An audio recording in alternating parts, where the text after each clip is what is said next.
The only people who do not complain about fires and crises are who?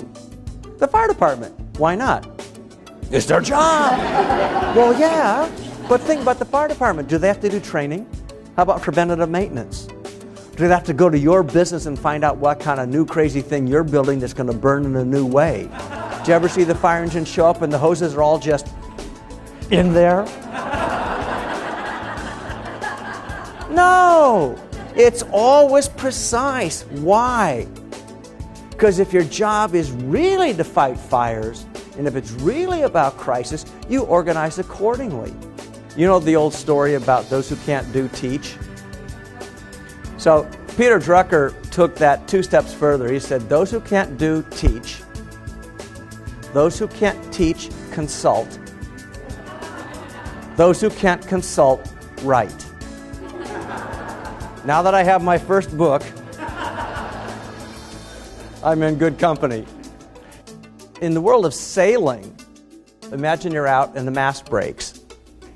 What do? You could blame the manufacturer of the boat for shoddy construction and you're still out there with a broken mast. So they call it creating a jury rig or a jerry rig. How do you create a temporary mast that'll get you going? It's not perfect, and one of the aspects of workarounds that work is you don't have to strive for perfection, it's just about direction.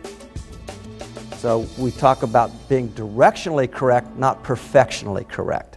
Russell Bishop is an internationally celebrated speaker, educator, and author in organizational and personal transformation. As senior editor for the Huffington Post, he writes extensively on business and international affairs. Clients include Fortune 500 companies in biotech, information technology, aerospace, and natural resources. As an experienced speaker, he engages audiences with a warm, conversational style and a brisk, compelling delivery. I love to say to anyone in a work setting that's overwhelmed, you're not overwhelmed, you're employed. His presentations are interactive, humorous, and pragmatic. And if you have sticky notes on your computer, there's a blend of technologies. Mr. Bishop offers powerful workarounds that work to entrepreneurial and corporate audiences alike.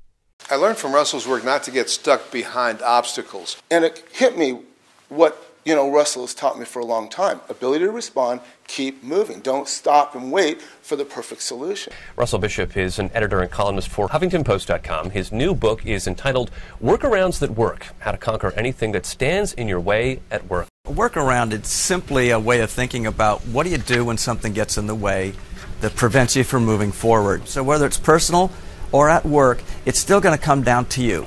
Do you want it to be better? If so, what can you do to make that difference? In working with Russell Bishop, I have learned about taking responsibility for myself as well as helping and teaching my clients to do that. Here's the control question. Write this down, put it on the back of your eyelids. What can you do that would make a difference that requires no one's permission other than your own? Have any of you ever been paralyzed because you couldn't get it perfect?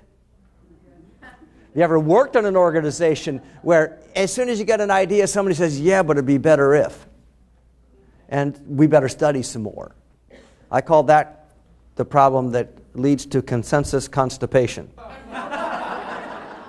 How do we get something moving that's stuck? This could be in a relationship. It could be with your finances. It could be with your job. It could be in your business. So, as we're fond of saying in this kind of work, can you handle it when it shows up, or do you want to wait till it blows up? If you wait till it blows up, you are your own arsonist. And now think about employing a whole crew of yourselves in an organization. Everybody's putting off the small things till they blow up. And some people do that because it helps them feel like there's a sense of importance. Look at this, I put out fires that I started.